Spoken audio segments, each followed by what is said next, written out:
Goats are herd animals, and I have learned that they are sensitive to their family unit. When we got Dorothy, we got Ella. They are cousins. When we got Toffee, we got Caramel. I believe they are sisters. Having a trusted companion in a new, strange place was comforting for both sets of girls. They both adjusted nicely to their new home.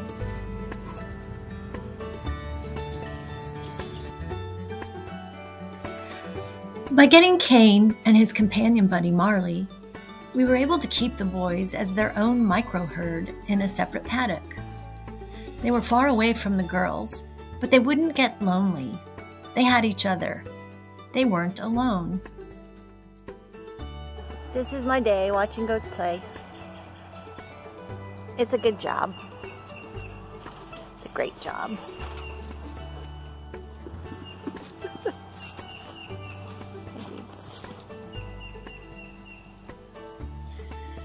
We could then decide when we wanted to have babies by taking our selected girls on dates with the boys over at their place across the way.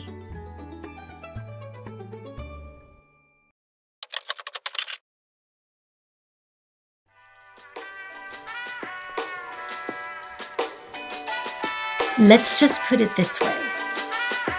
Bob Marley is a beat them bad buck man. He like he girlfriends hot, hot, hot. He like to steer it up. All of Bob Marley's dating is a hit man.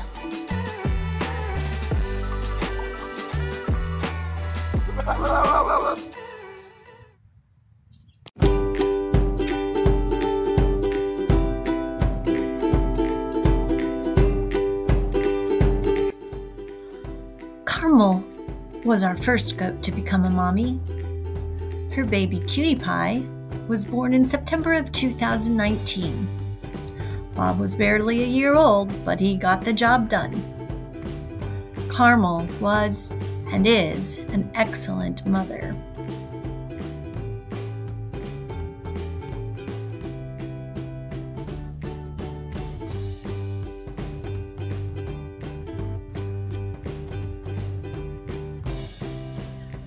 Our next goat to add to our herd was Ella. Ella gave birth to triplets, but only 2 survived. We call them Zorro and Emmylou. Ella was also a fine mom to her little kids.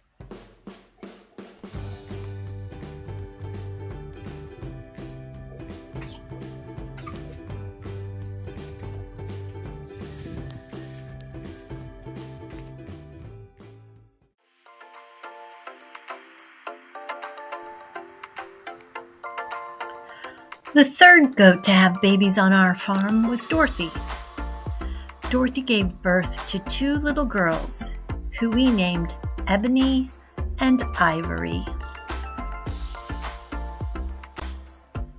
You can bet I like to sing to them when I cuddle them in the goat yard, that old Paul McCartney and Stevie Wonder song. But I won't sing it for you now. I'll spare you. Dorothy also naturally knew how to be a very good mom.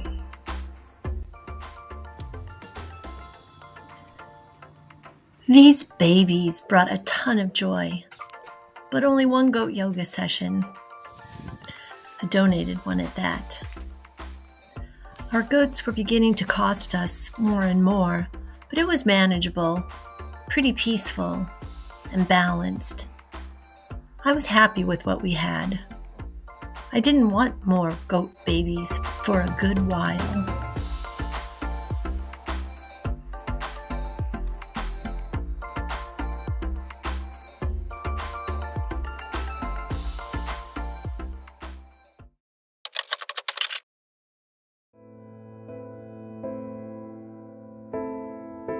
Toffee had a different story. Toffee had become pregnant from her dates with Bob, but I came out one morning to discover she had miscarried. 2 partially formed baby goats laid on the floor of the barn in the hay near a confused Toffee. I picked up the fetuses and buried them, as I had done with Ella's little one that didn't survive the birth. It was almost as if Toffee was in shock. She definitely mourned for days afterwards, going back to the spot where the fetuses had laid, looking for her dead baby goats. She stayed close to us and became more and more affectionate toward us, looking for our comforting.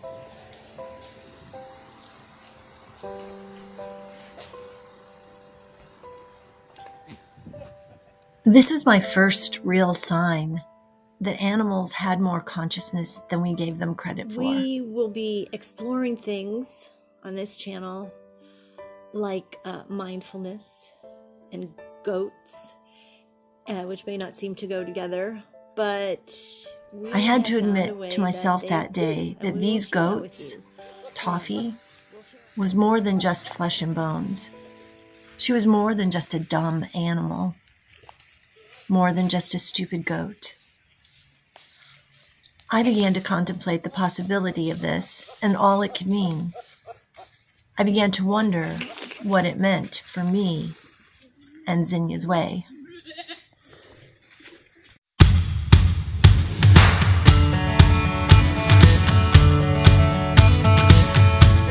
It was now 2020.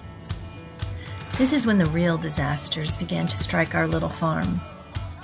This is when nature seemed to rear up her powerful head and say, "Game on, fight." I came out one morning to discover 2 boy goats, yes, Kane and Marley, wandering around in our backwoods by the entrance to the girl goat yard.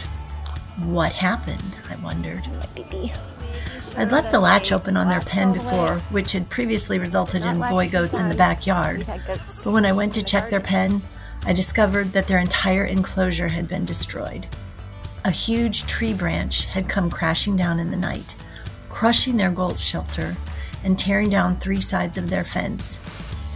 Luckily, miraculously, Bob and Kane were not harmed. But they were homeless, and goats roaming free in the backyard for any given amount of time equals disaster. Little did I realize that rehoming them with the other goats equaled an explosion.